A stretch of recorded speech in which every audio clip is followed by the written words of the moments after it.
Saudara, Nasdem rekomendasikan Rahmatika Dewi sebagai calon tunggal di Pilwali 2018 mendatang. Dewan Pengurus Wilayah Nasdem juga menegaskan tidak akan mentolerir kadernya yang tidak mendukung Cicu.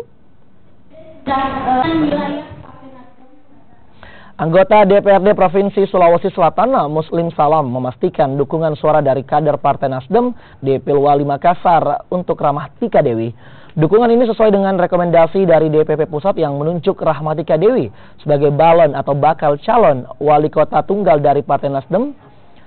Nasdem saat ini sedang menggencar mensosialisasikan Rahmatika Dewi yang akan maju di Pilwali Makassar 2018 mendatang. DPW Nasdem juga menegaskan akan memberikan sanksi tegas bagi kadernya yang tidak mendukung Rahmatika Dewi atau Cicu. Dari DPP dan yang menang sudah tertulis dari DPP itu cuma Ibu Rahmatika Dewi atau Kakak Cicu.